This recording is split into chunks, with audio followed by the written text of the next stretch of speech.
but it does happen.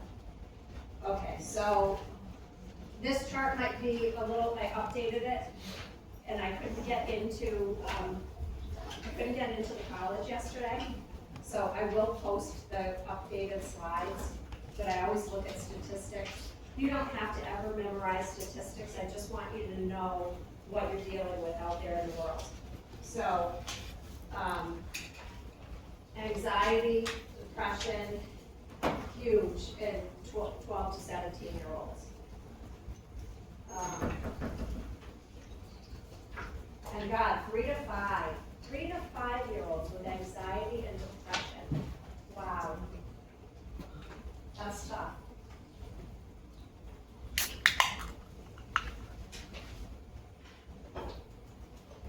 All right, so I wonder too, these behavior disorders, oppositional defiance disorder, conduct disorder, things like that.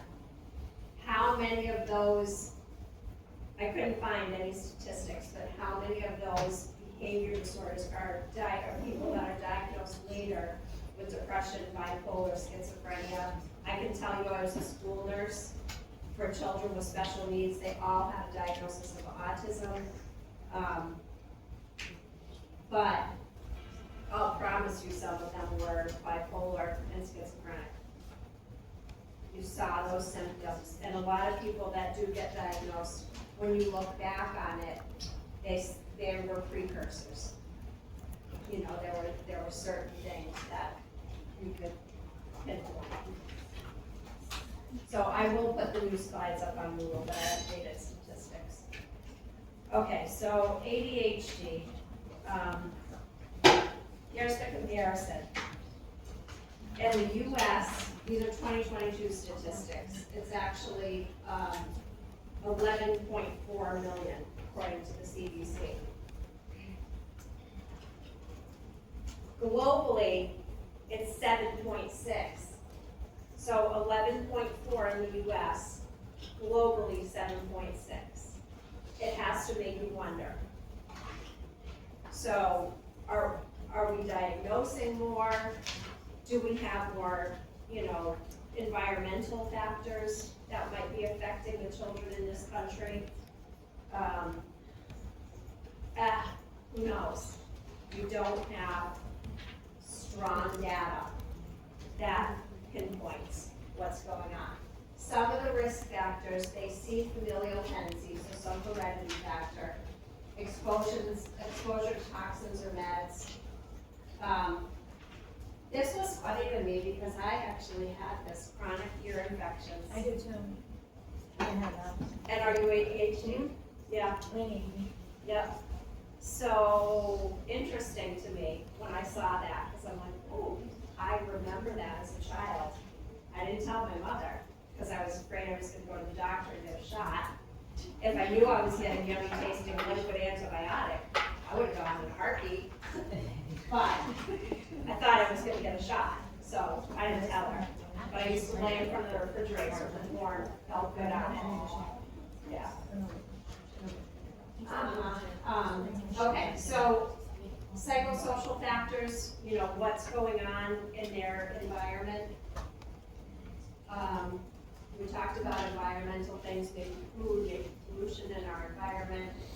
So, and the symptoms are inattention, hyperactivity, so like fidgeting, can't stay seated, can't be still, busy all the time, always have to be talking, or impulsivity.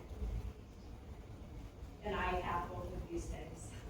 Pick on myself, but I tend to be very hyper and impulsive.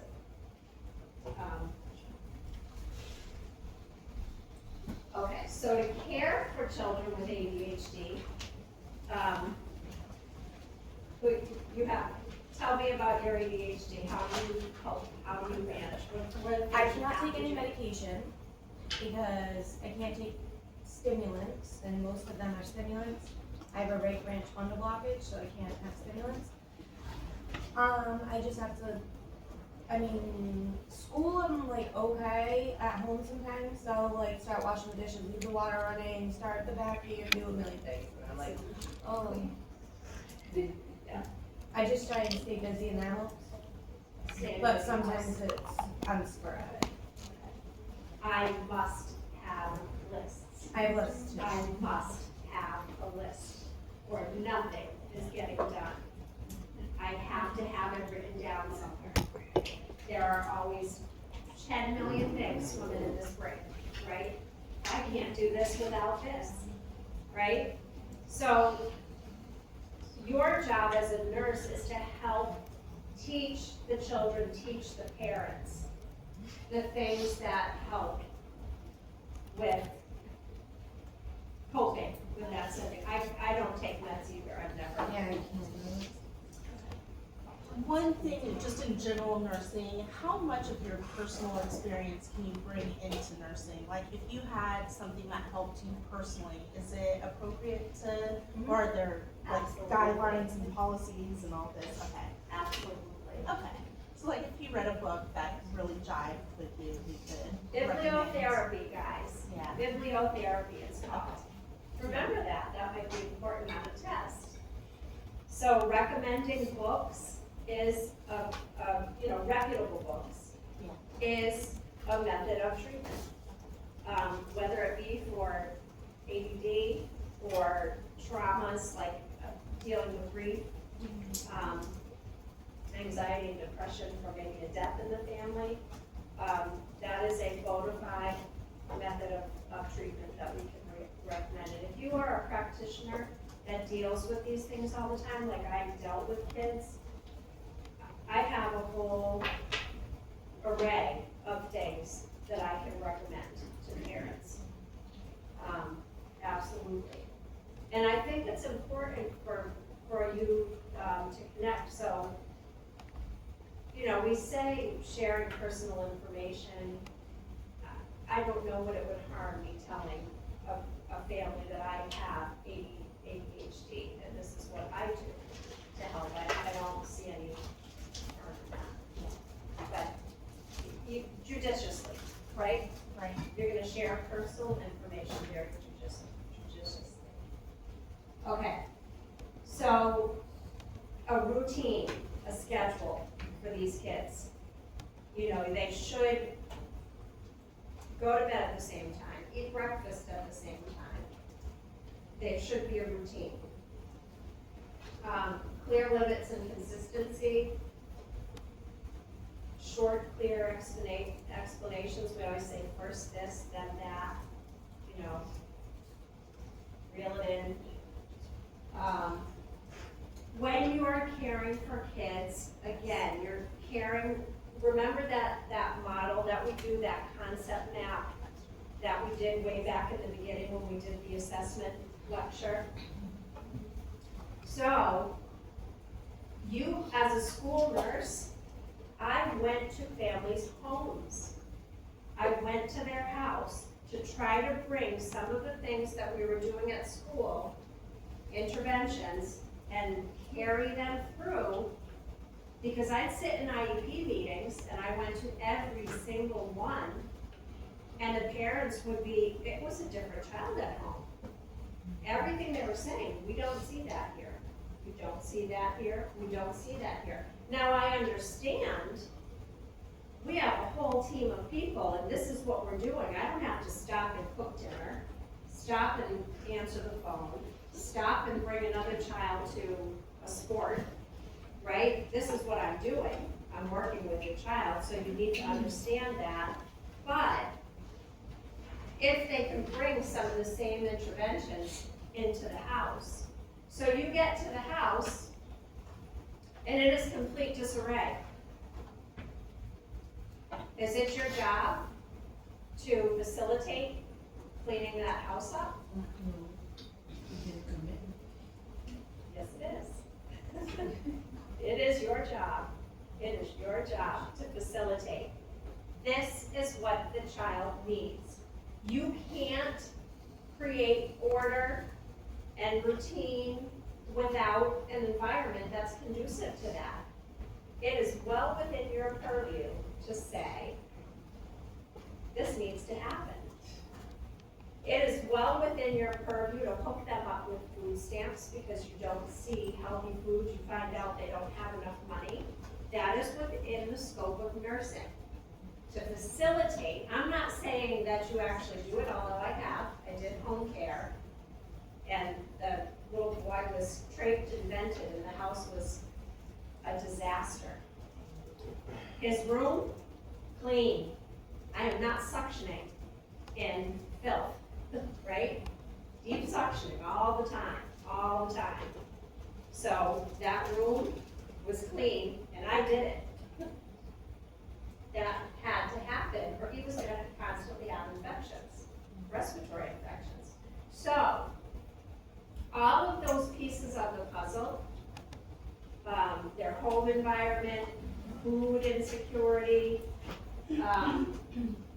caregiver burden, you need to be able to recommend resources for the caregivers because it's hard.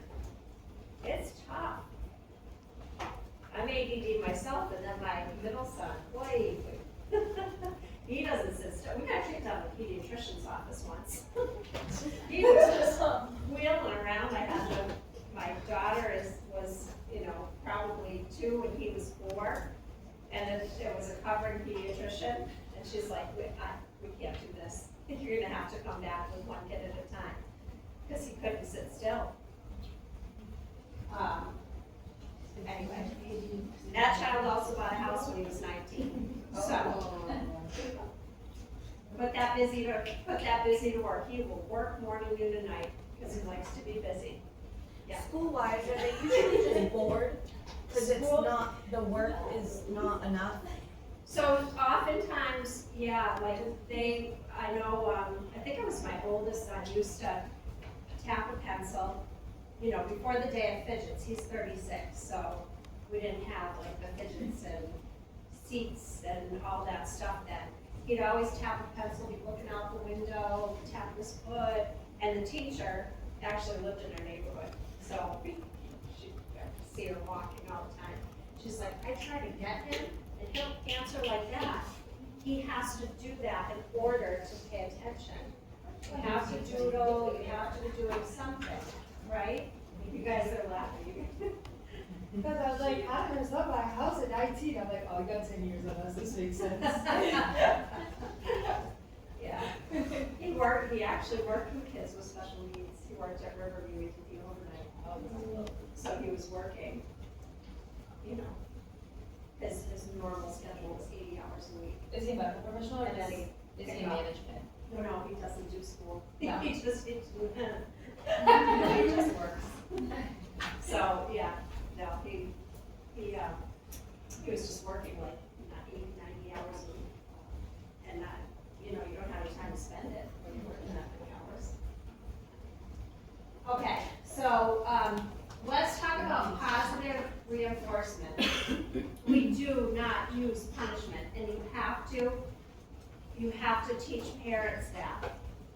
We reward the good behavior. Punishment is not effective. Go ahead. Are you raising your hand, or you? No, okay. So oftentimes, you see children, the parents get very frustrated. And so, they're grounding them, they're spanking them, they're yelling at them. They're frustrated. When the reality is, if you just focus on the positive, that child is gonna want to do those positive things. You reinforce that positive behavior, and they learn if they get more attention from the positive behavior, that's what they're gonna do. Okay.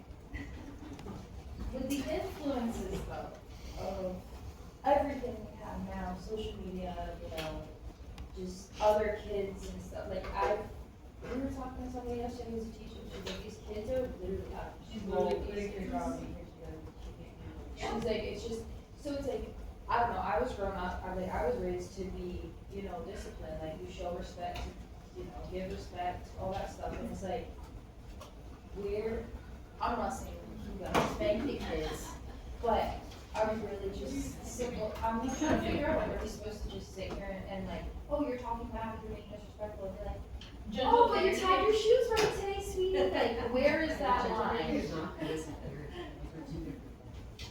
Like, you can have rules for your kids, but you can you know, I'm not saying to meet your children. No, you can have rules for them, you can say stern no, it's not like, Right, you yeah, need to just have how- rules, you need to have structure, or you should, every parenting's different. But That doesn't some mean, kids like, lash run out all when over the you place, use do that whatever you sternness want, you know? and stuff like that, so is that, like, in that instance, are you saying like, don't do that and just praise for good things and like that? Like, if you're at a facility with a bunch of kids with mental disorders, and you were at a group, and one of the kids was acting up, you're gonna take that kid out of their Which is essentially a form of which punishment. would technically be a punishment.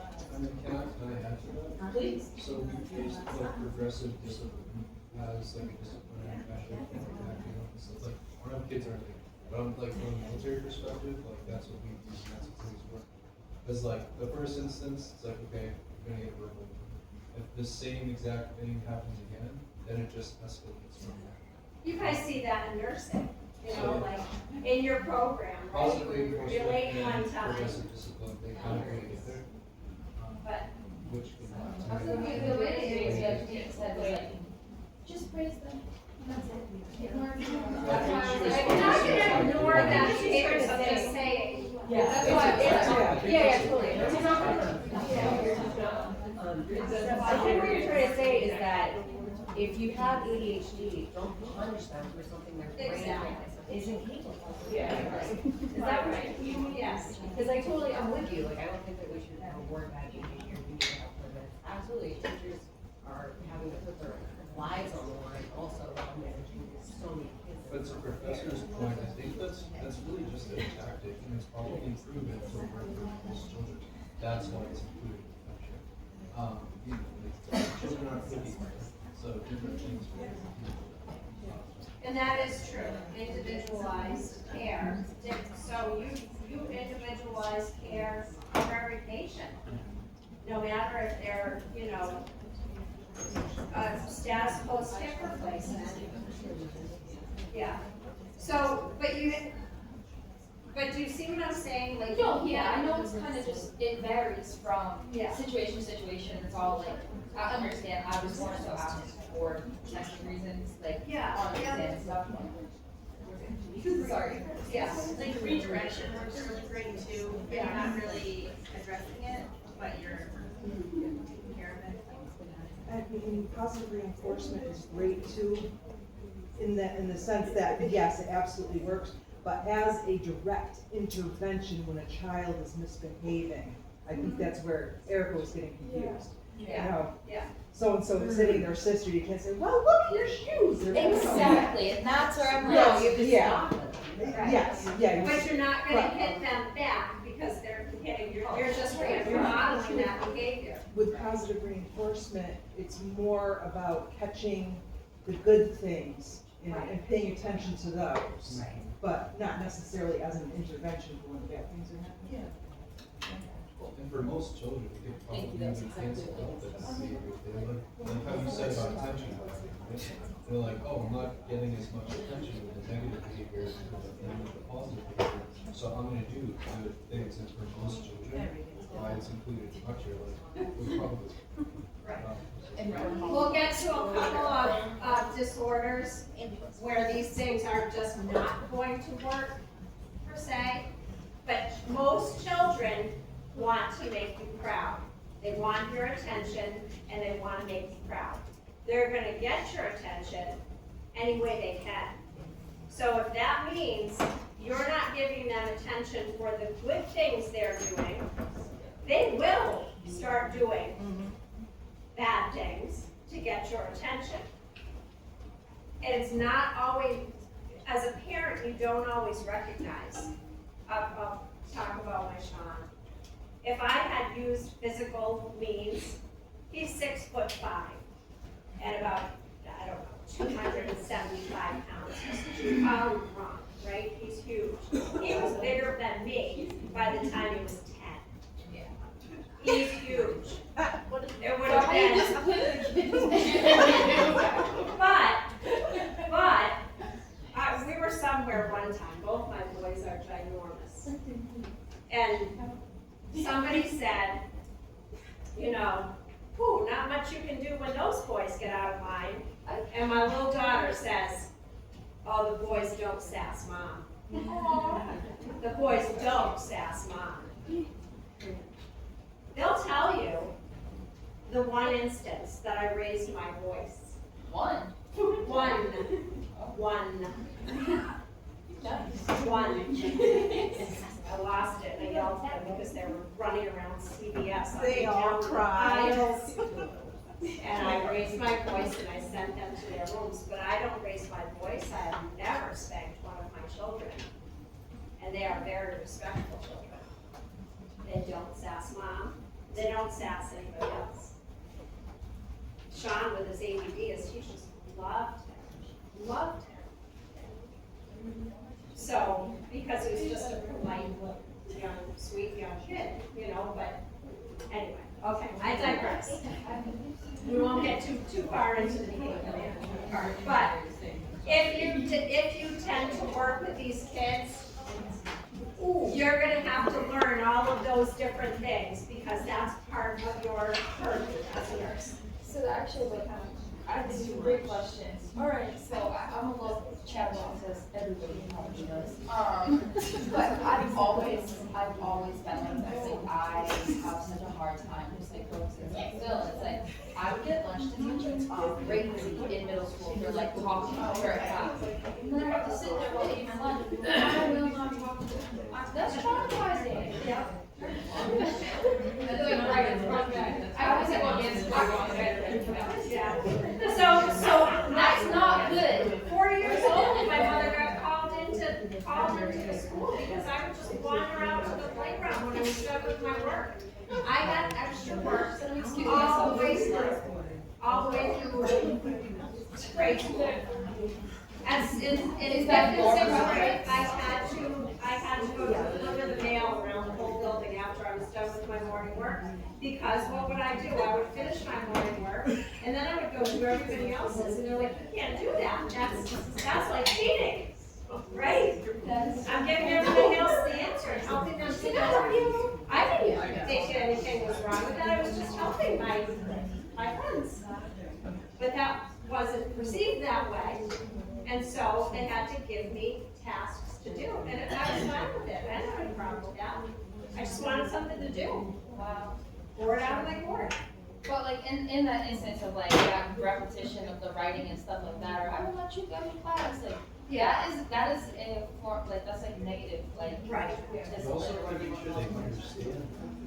Like, did you understand, like what the message was? Like, children are going I mean, yeah, I was 12 years old. I hope I understand. No, not in like a literal sense. Like, that's not gonna help. Oh no, I was still saying as kids. Yeah. I mean, Like, they don't explain is what I'm getting at. They're just like, here's an assignment, do it. Yeah, Like, so they how don't would you pass? explain to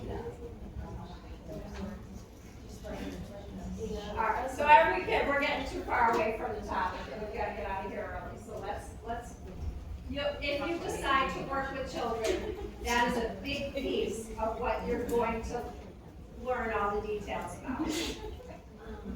Alright, so the purposes of what we're doing, you're going to see children prescribed stimulants. These are all stimulants. They increase dopamine and norepinephrine. So when kids are on these meds, you have to know that they're taking them properly, right? So we gradually increase to see how they're tolerating. You want to give it 30 minutes before a meal, and you want to know that there's a potential for misuse. I strongly believe that sometimes these can be a gateway to other substance use, because what you're telling a child is, you're broken, and I'm gonna fix you, and I'm gonna do it by giving you a drug. So you have to be very careful how you're framing this and making sure, right? It's usually the first thing the pediatrician will recommend before they want to talk about anything. Usually, and that's true of everything in medicine. I don't know if we can speak on this, but do they have a better regulation system now? Because I just feel like when I was a kid, I was on Adderall when I was 8 years old. And those medications actually ended up making me like severely, like my compound was bad. Like I would come home from school, I would sleep the entire night. My mom couldn't get me up for dinner. And like dinner as a giving of night kind of thing, you know what I mean? So it put me into like a place where I was eating, I was sleeping all the time. I was actually anorexic at one point. And I don't think that like the doctors were regulating anything. They were just like, oh, here's a 25 milligram, you're good. And I wasn't talking in school anymore. I was quiet, so they got their, results. So it's like, how do you, like, as a parent, as the child, and like as a healthcare professional? These are controlled substances, but they're so prevalent, and there's a market value for these guys. They potentiate a lot of other things, and they're just very prevalent.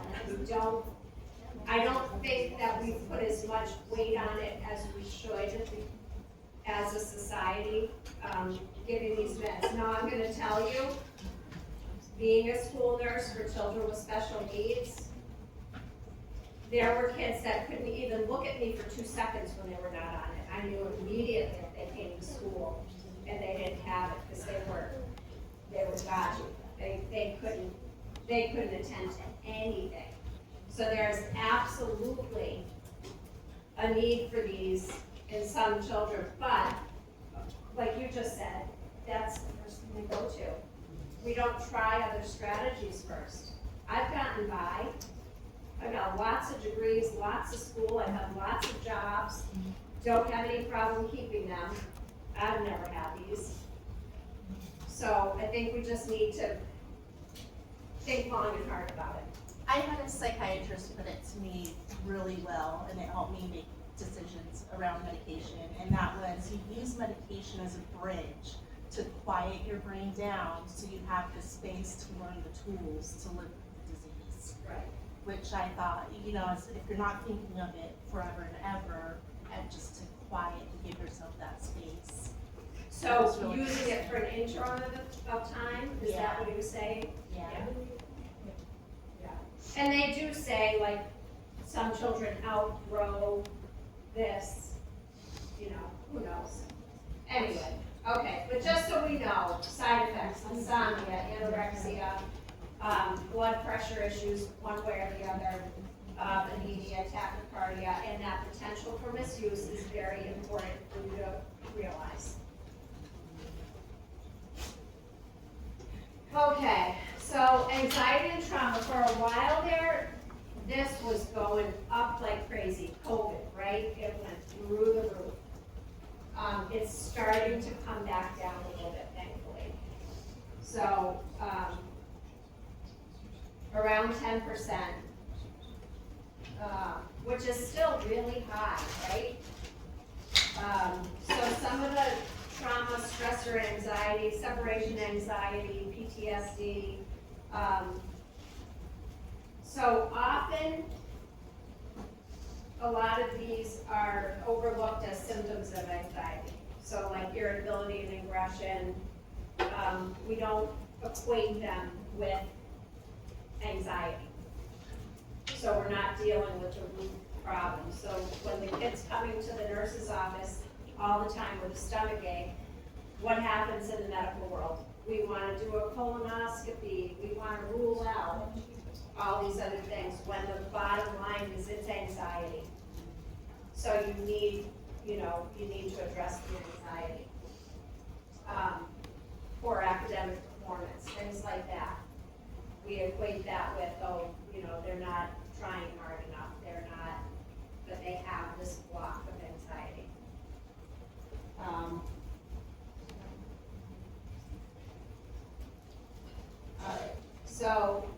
nursing care, you wanna give,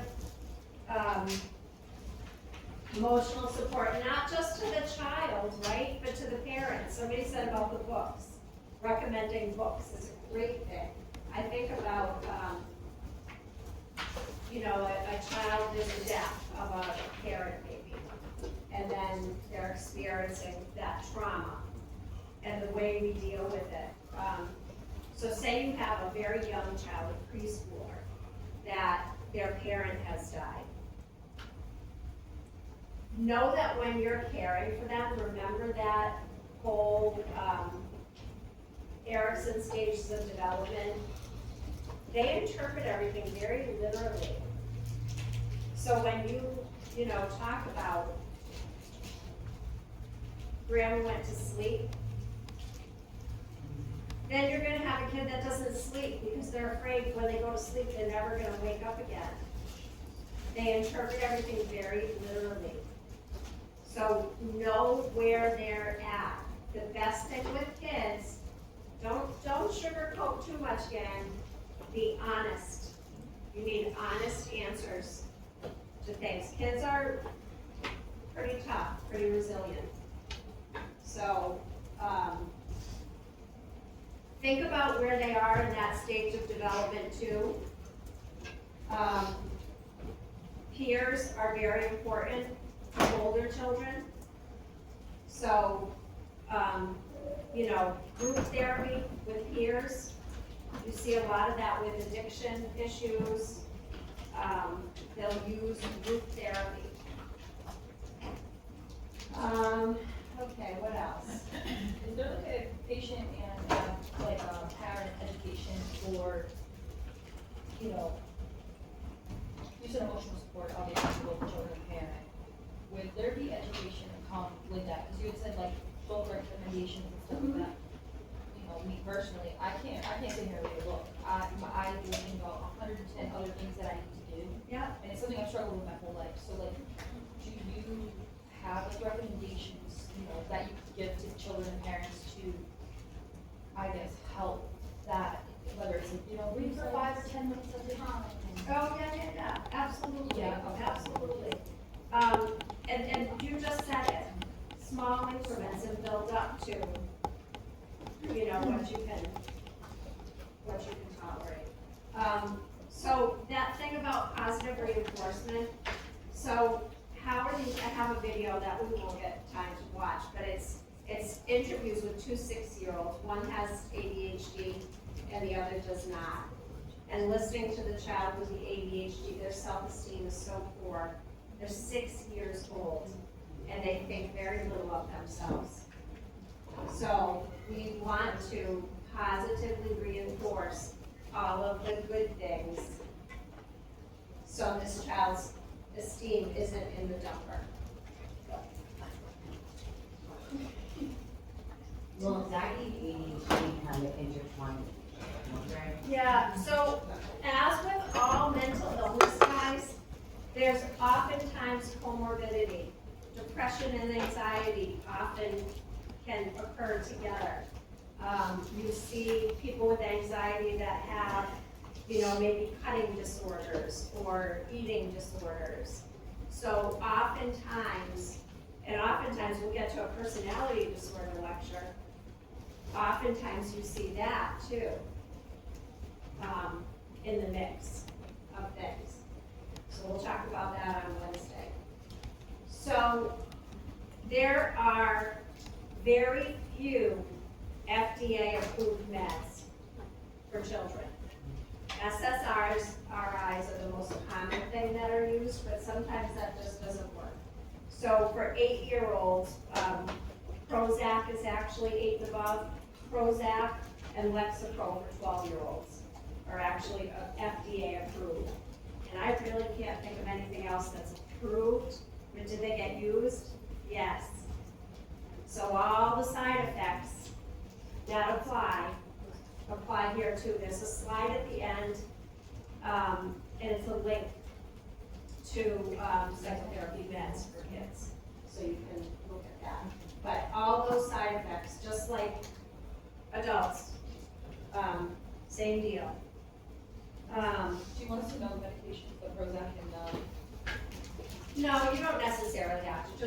you don't need that for a test or anything.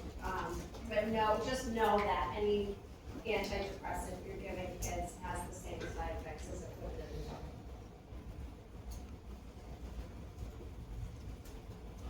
All right, so OCD, this is the repetitive, we already talked about this, relieving anxiety. This was interesting to me too. Exposure to strep B might be a cause. It's strongly linked. In the research that's been done, they see a strong link there. Could be genetic. Early onset, so you see kids, sometimes kids with autism will wind up cars and they have to be that way. Or, you know, even without autism, if they have like a compulsive behavior, the earlier the onset, the more unlikely that we're going to be able to effectively treat it. They treat for that immediately when you have a baby, right? Yeah, Unless they deny it. Yeah. why you want to try. I don't know why, but You would but think it's it'd fact. be a better outcome, but Nope. is that And because that's- you're treating it with medication? Or just? No, usually with behavior therapy, we're treating cognitive behavioral therapy. But Is it because their developmental, yeah, it's Stages just are now- deep seated. Yeah. is it because their development is now being like essentially like modified with the therapy? So it like may regress other things, is that why? I don't know why the treatment, the treatment outcomes are poor. If it starts younger, it's just what the data shows us. I just think, maybe it's, if you're an adult, there was something before this, you did things differently before. So there's something, but with kids that have OCD, you're gonna have a tough time treating that. All right, so, behavioral problems, so, oppositional defiance disorder can actually be a precursor to conduct disorder. So, oppositional defiance is usually directed at the person best known, like the mother, the father. The child does not see themselves as defiant. They think that the demands upon them are unreasonable, or the circumstances they're in are unreasonable. They do not see themselves as defiant. They have very low self-esteem. They're very labile in their mood, and they have a very low frustration threshold. Disruptive mood dysregulation disorder is severe recurrent temper tantrums with no good cause. So it could be verbal, it could be physical. It's not really congruent with their development level, but these are kids that 3 or more times in a week, in all different settings, doesn't matter where they are, it could be at school, it could be at home, it could be in the grocery store, it could be in a sport, whatever. But 3 or more times a week, they're having a temper tantrum. Their mood is generally angry, and the onset is usually 6 to 18 years old. And For the disruptive mode? right, so they're angry, irritable. So intermittent explosive disorder can be diagnosed as young as 6. It's usually more like 13 to 21, usually more like teenage years. More males. It's verbal and physical aggression. It usually involves harm to people, animals, or property. So these people are hurting things, destroying things. They have very aggressive overreaction to normal events. But then it's followed by shame and regret. So oftentimes, these people want to get better because they want relationships. And this prevents healthy relationships and jobs. So sometimes it's about a job. It often leads to chronic diseases like hypertension, diabetes. And then there's conduct disorder.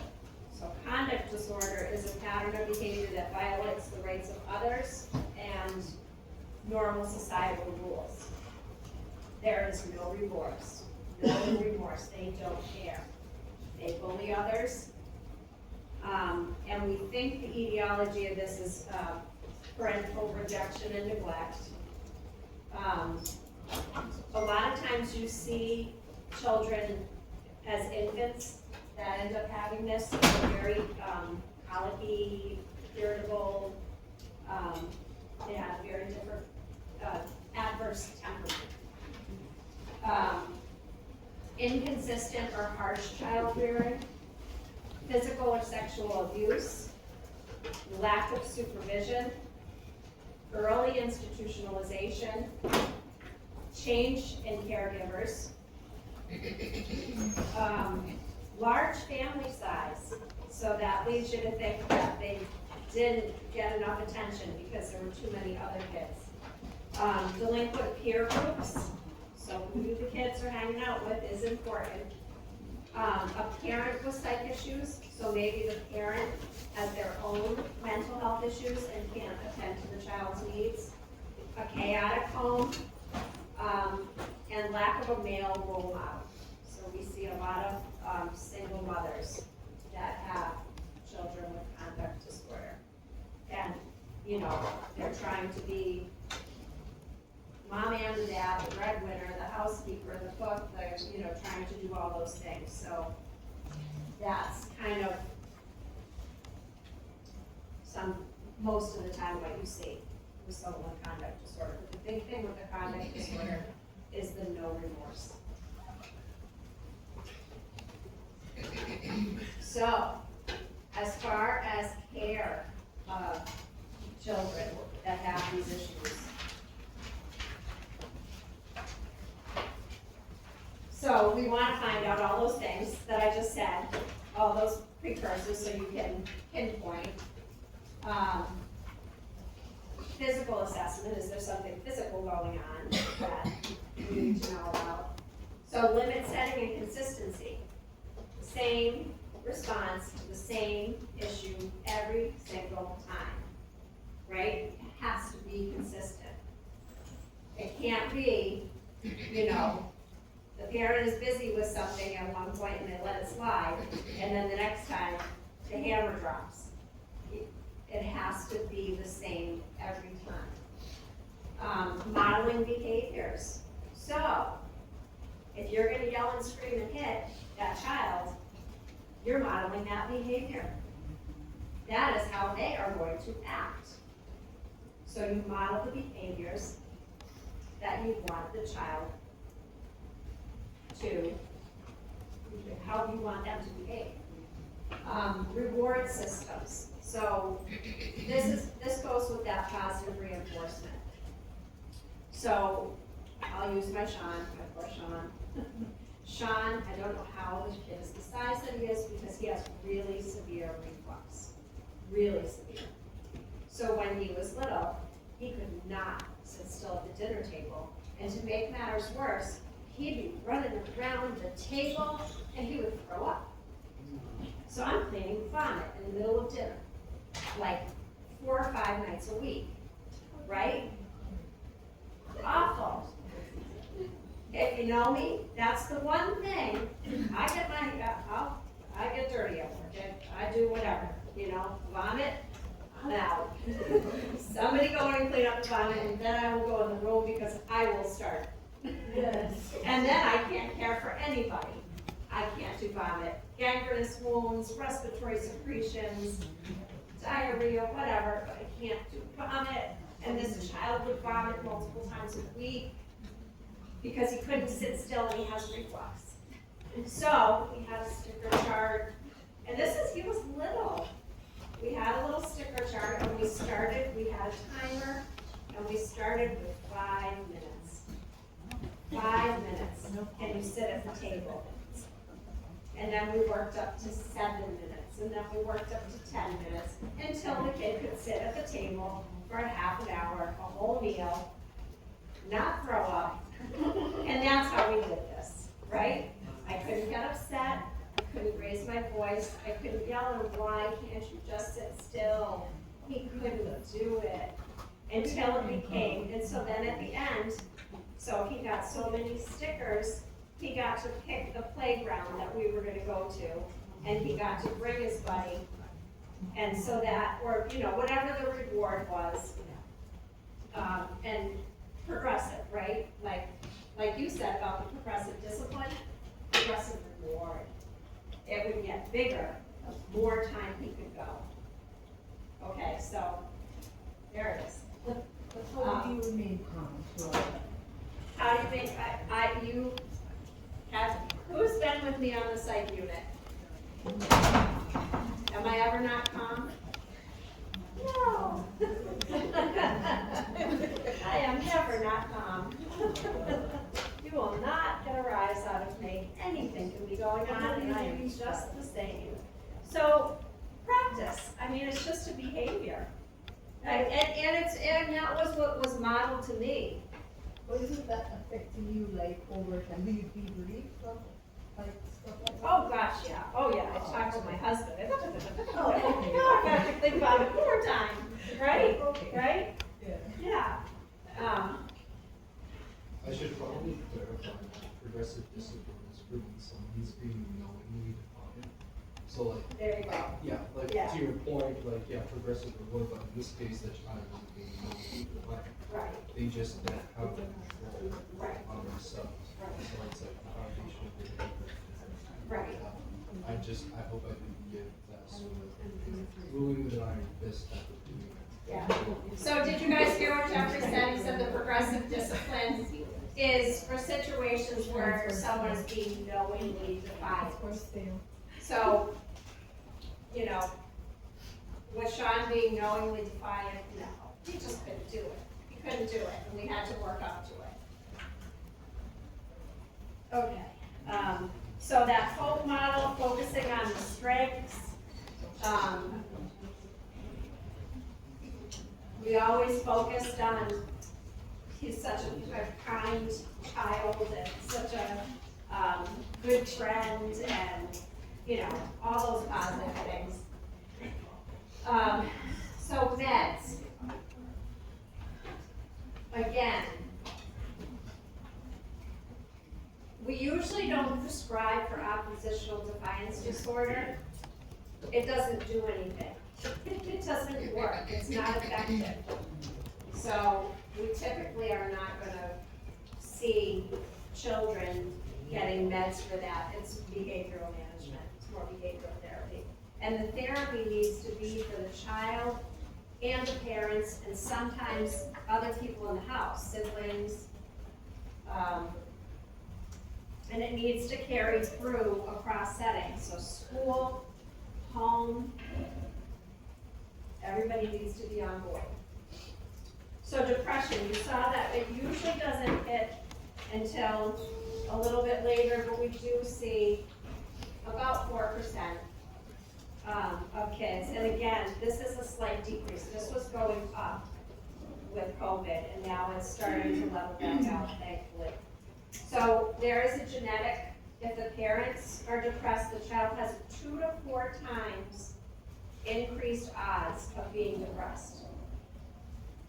So you are 2 to 4 times as likely to suffer from depression if you have a parent with depression. So if you are a parent that suffers with depression or your spouse does, you need to be mindful to look out for those symptoms that may present like stomach aches, sleep issues. Is this something also for postpartum depression, like if you have one child in the house and you have a second and your postpartum depression is short term? Yeah. Is that also, I think we're talking more about like chronic depression and situational kind of depressions. Postpartum depression is directly related to hormones in your system. But do you think from like the perspective of like, if you're dealing with maybe up to like months of this? Exposure? Yeah. Yeah, I think so. Yeah. I guess it depends on how old the child, Yeah. child is, you know. Yeah. If they were like older, more cognizant of the behavioral changes prior to A delivery. lot less likely though than Yeah. people that have major depressive disorder. Yeah. So kids that are bullied, kids that have learning disabilities, kids that have chronic illness are more prone to depression, that makes sense, right? Homelessness. So all of those things that I said, you as a provider are going to address. Food insecurity, housing insecurity, those all fall in your purview. Okay, so these are the kind of things that we might see. I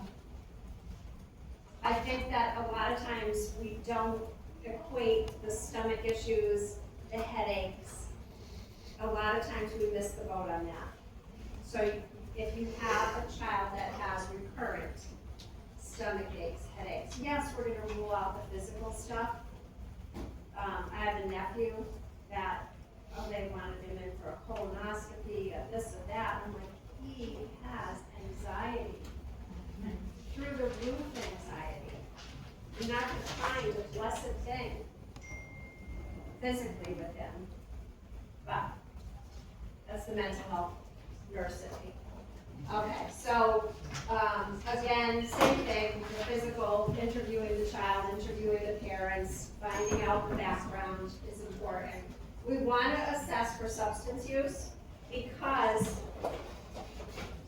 that might be the cause of the problem, right? Maybe the child is using substances that people aren't aware of. So we want to assess for substance use. We always assess for self-harm and suicidality.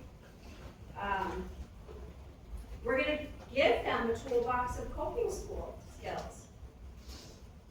If they don't have that available, that hasn't been modeled to them, they haven't been taught it, we need to help them get that toolbox. Peer stuff is really important with school-age, teenage kids. That's what's important in their life. Okay, so again, the meds, we're not gonna get too deep into that. All right, so for autism, yeah, isn't that wild? Yeah. 1 in 36, but it's 1 in 100 in European nations. This is even off the charts more than ADHD in our country, I think, right? So, you know, what is it? Is it, there is a question that there could be some genetic tendencies. We have new theories about microplastics and red dye, and so it could be our environment. I'll tell you, you know, when I went to Europe, they eat much differently than we did. Everything was, you could see the trucks driving down the store, the little mom and pop grocery store with all the produce.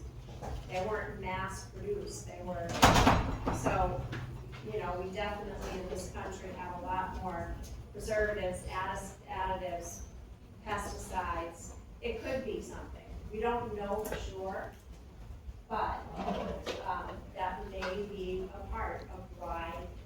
It also could be we tend to diagnose. So with autism, there's a delay in at least one area of social interaction, communication, or imaginative play prior to 3 years old.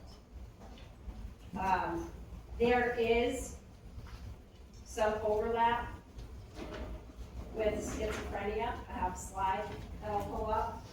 So there's some overlap in the symptoms. Asperger's falls on the autism spectrum. So we talk about autism as a spectrum from very low functioning to high functioning. Asperger's tend to be extremely high functioning. So they have normal to above normal intelligence, but very limited social skills. That's what I'm confused. They don't But is that, that's like recent. In your though, textbook, too. they will, it's very recent. Yeah, like, So- that's like within like past few years. What they call it now. It's just Just part of ASD. It's ASD. just part of ASD. Yeah, they don't even, just, most people. Yeah. So, and then the big push, we say neurotypical, right? Right. So, or neuroatypical. So the language will change, you know, what's socially acceptable. Right now in your textbook, it'll still talk about Asperger's. So, but in the real world, there's a trend to get away from that. What else do I wanna tell you about that? So we're doing like social skills training.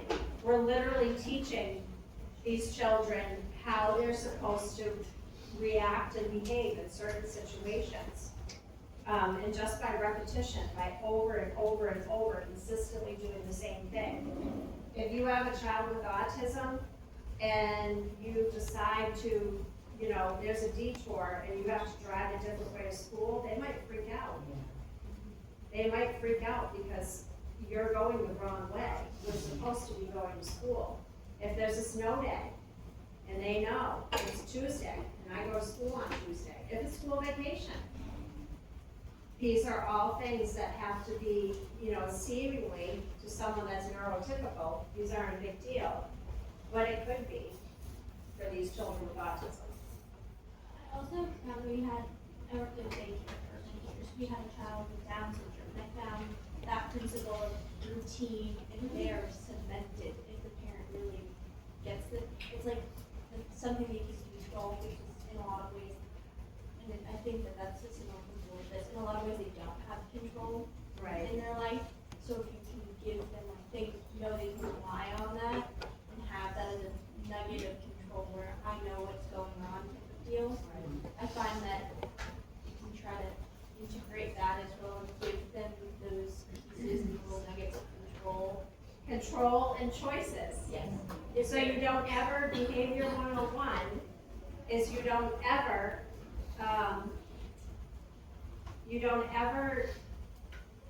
give a consequence and not follow through on it. You don't ever make a demand that you can't back up, right? Choices are important across the board.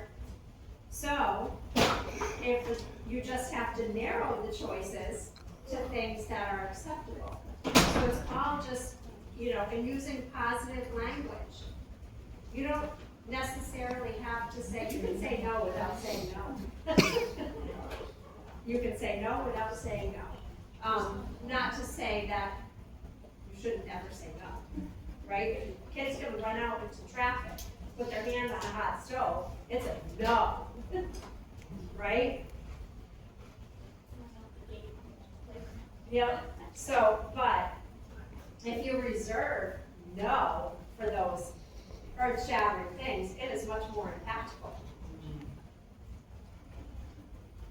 All right, let's get through this and then we'll just do the activity. So there's the slide about the things that overlap. I'll tell you, I worked with children that were low on the spectrum, severe autism, and some of them were definitely schizophrenic.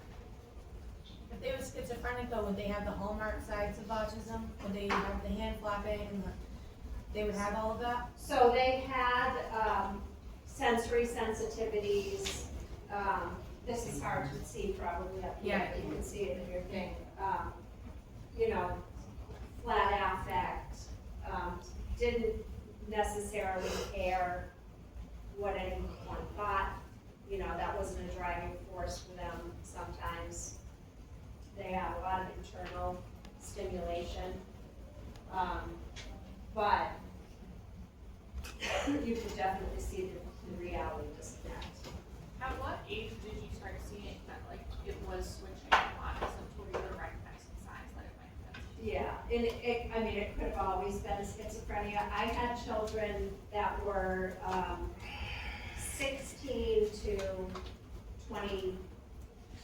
So it's way older that they were diagnosed. They were older, but you look back at it when they were young, they've had some of this stuff. We just typically don't diagnose that early.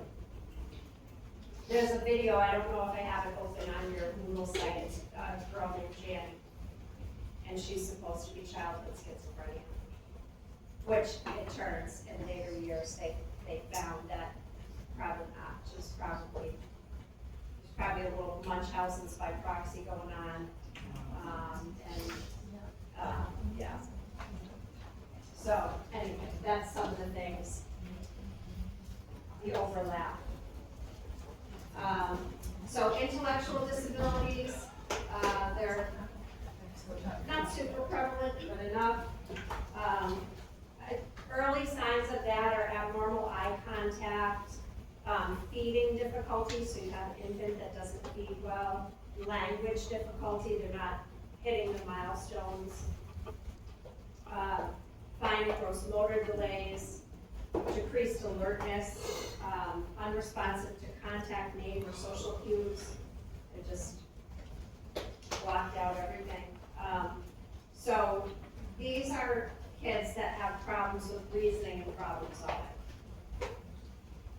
So they think there's a genetic component, exposure to toxins, utero, perinatal complications, environmental things, really wide range of severity. Is it in the same class as Down syndrome? So we had children in our program that were intellectual disability, autism, Down syndrome, other syndromes where there were intellectual or language delays. So if you go. So some of the care is very similar. We did, however, tend to have classrooms based on functioning of the student that were largely Downs and largely autism. How do they figure out the difference between this and autism?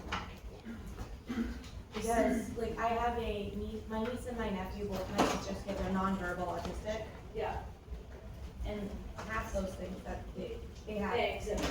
You can have both. Remember, there's an overlap in mental illness. We had kids that had both diagnoses. Yeah. So we're considering Asperger's autism, and we called it Asperger's. I had kids that were top of their class in their academic. They would integrate out to regular classrooms with support because they had we read Diary of Anne Frank in English, and these kids would wig out, right? Because we were talking about Holocaust things, and they couldn't handle that. But they were top of their class academically, no social skills at all. And typically, they often had a deficit in one area. So, math maybe, or like gross disparity. So a lot with the intellectual disabilities, it's gonna kind of be included with another diagnosis, not just something like. Right, so those kids with Asperger's absolutely did not have any intellectual disability. They could reason. I have one kid, he could take apart my entire computer and put it back together. He has no intellectual disability. So, But you can have kids that have autism and intellectual would disability. dyslexia be like the mildest version of this? That's a learning disability, so I don't know that it falls under, it might. We have to look that up. Yeah, that's interesting. That is interesting, I never thought about that. So dyslexia, when you see things differently.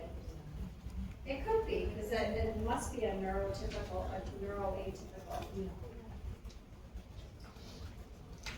All right, so care of children, early intervention, interdisciplinary services, this is kind of across the board. What happens at school needs to be transferred to home as best you can. A lot of visual cues. first this, then that, one-step instructions. We use that even with our Alzheimer's patients, right? Our dementia patients on the unit. We give them one command, maybe two, first this, then that. I tend to say first this, then that a lot because of when I worked with kids. And then family support, the caregiver burden for any mental illness, gang, is immense. It is daunting. It is a lot of times a lifetime commitment. It impedes, you think about, you have this child that's triggered by anything out of the ordinary. Think about just a trip to the grocery store. Simple activity. I know when my kids finally went to school, my gosh, I can get things done so fast without them in tow. And they were just typical children. Can you imagine how it wears on the caregiver to be doing that for 20 years where there's no end in sight? So family support is really, really important. An autism, gang, that we tend to diagnose that heavily in this country, the services fall off the cliff when the child turns 22. On your birthday, you're out. They fall off the cliff. My cousin has some spectrum of autism. My aunt never really got him properly diagnosed because she didn't want him to have The stigma. Exactly. So he is, I would say he's younger because of, the way he is. But he has to be like 25, 26 now. Like he works and he does drive and things like that, which is good. But the chance of him actually ever leaving, her house is very slim. Right. And so I always think of that, like, what's going to happen to him, once she's gone? Yeah. Because he's been so used to, she coddles him too. So he's just used to her, but. So she's saying she has a family member that has a child with autism. Autism, yeah. And he's pretty high functioning, but he'll never be independent.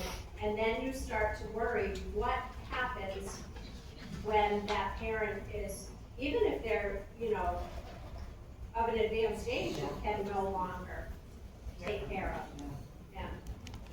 This is something, one of my best friends, her older sister has Down syndrome. So her whole life, she has been taught out of fear for her parents no longer being healthy enough to take care of her older sister, how to care for her. This was like from the time she was little, trying to help her get that relationship really, really, really solid to the place where she can trust that her little sister, which she still doesn't love, no, you're my little sister, like that is your role. Yeah. Trying to get them to a place where eventually she will have to live with her if her parents can't take care of her. So this is part of what we did in the school setting. When the child started to get at 14, the student comes to the meeting and we start those discussions about what is the plan 7 years from now when this kid ages out. So sometimes the parents will even give up like legal custody of the child so that they are like emancipated and they can get, placement in a group home for that reason. Because, what happens if, so it's very easy to not understand the whole thing and be judgmental of that. What do you mean you're giving up your child? You're giving them to the state? I had a young man who was autism, intellectual disability. He had significant behavioral issues. He bolted, he was a big boy, and his mother had to give him up to the state when he became too big for her to physically restrain from running into the street. She couldn't go to sleep at night because he could just get out of the house no matter what she did. She came to every IEP meeting. She spent every vacation with him. but she was a single mother, she couldn't go to work. This child's 24/7 care, right? So you encounter people in the system that were very judgmental. Really consider this, really consider this. Could you possibly do that? She has to work. She has to sleep. And it was not possible. It's funny because it's the exact opposite of years ago. I took care of folks in a group home whose parents were told by their doctors upon diagnosis, you can't take care of these children. They have to go here. And the stigma was the exact opposite. If these parents try to keep their kids at home. Isn't that funny? Yeah. I think we just have to be open and understanding of whatever works for that family. You know, maybe there's other family members that can step in and give some relief. But this was a single woman who didn't have family local. She didn't really have any choice. And it worked out well. It worked out really well for both of them. All right, so this just goes back to that assessment. So remember, concrete thinkers, school-age kids, so simple language, specific questions, involve the school, corroborate with parents and teachers, make sure the teachers are on board. You want to interview children with the parent and without the parent to see if there's an incongruency. You watch the interaction, compare and vote. Do the parents and the child describe some of the things the same way? Especially related to like mood and feelings. I worked in a group home for a little bit, and it was for special needs adults. And we had this one girl that would, her father would take her, and then she'd come back and have like the worst behaviors. If we were like, we don't want her to go with him anymore, because, but what do you do in that, like, in that space? Obviously, like, we can't tell you that now, but. You have to find out, like I said, as a school nurse, I was going to the homes to see what was going on. We had a program called PACES, it was parent training. And we would send a BCBA, board certified behavior analyst, to the home. And they would create a whole plan and see what was going on, see the environment, and we would address all those things. You know, it just, I had a little girl that came with, you know, she didn't have like a winter coat, she always had lice. You know, we had to get in the home and rectify what was going on. And I was the one to pick the nits out of her hair. Is that, you know, everybody would be like, that's not your job, send them home. No. Can't send them home for lice. And we actually hooked her up with the nitpicker, the lady that would go to the house and eradicate. Anyway, okay, so as with any patient, you have to find out what motivates the child. So you've got to find out what's important to that child. So teenage kids, school, that's their peers. That's what's important. Little kids, making their parents proud. Positive reinforcement stuff. There's a interview questions right in your book. We are mandated reporters of abuse and neglect, right? So, you know that traumas contribute to some of the mental health issues, and we're going to look for those. One of the toughest calls I ever had to make was to Department of Child and Family Services, because I had a 4-year-old little girl that in school, she was playing with dolls, and she was enacting things that no 4-year-old should know. So, I had to call. I remember standing in the host nurse's office shaking, and you don't round, you don't ruffle. But I had to report that, and the very next call was to her mother. I don't have to divulge that I made that call. They're gonna do an investigation and it's anonymous. You know it came from school, because it's the only place she went. But I called her and the way I said to her, this is what's going on. And I would be absolutely beside myself if something was happening to your child and I didn't report it, and I didn't follow through on it. She actually thanked me. It was a really tough conversation, but she was thankful. Is there anybody else in the home? Who's babysitting her? It turns out that she may have seen some inappropriate movies when a babysitter was in the house.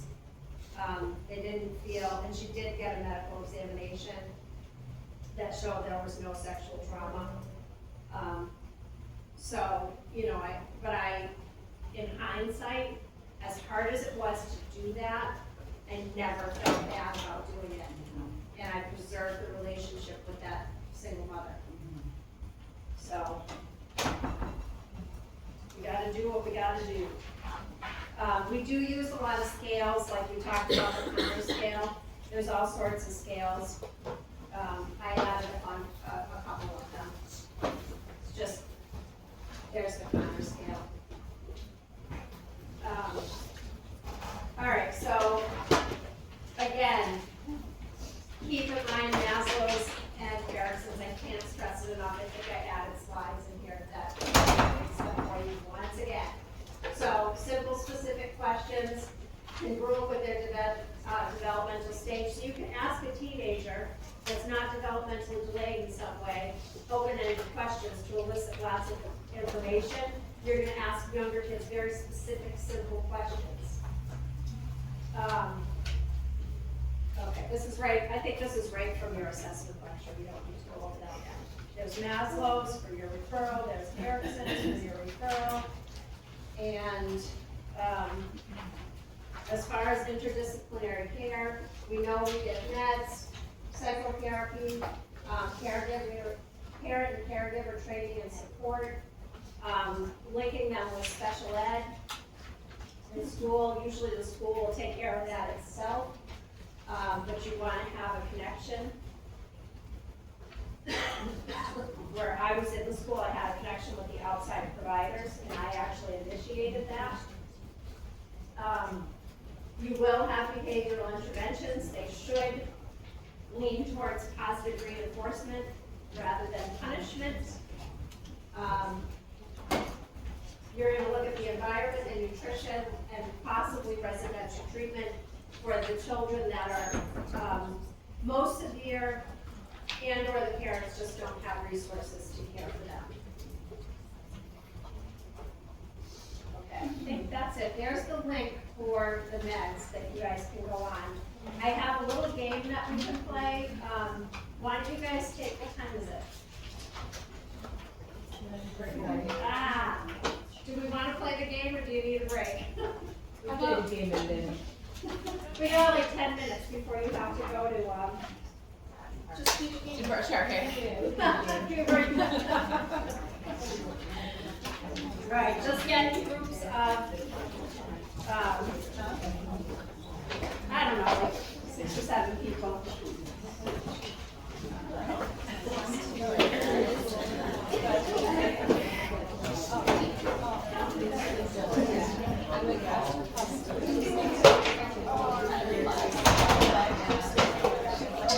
I didn't see that part, but I was just like, don't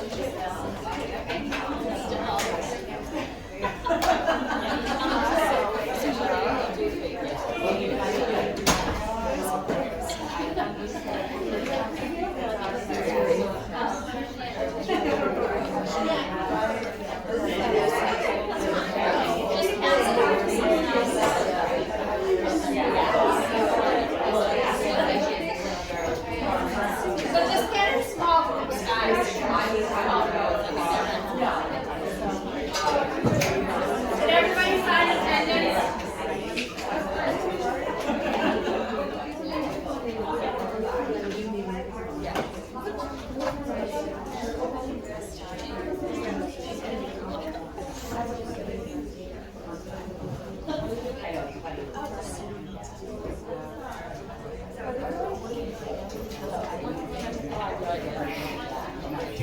Guys, I'll put the attendance kind of by the back door so we have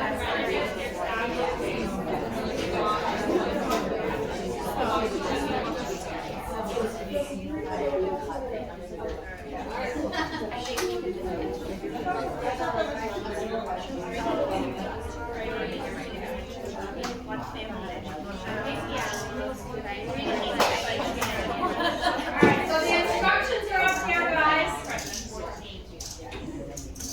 I'll put this by the back door. If anybody hasn't signed it, you can sign it on your way out.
Actually,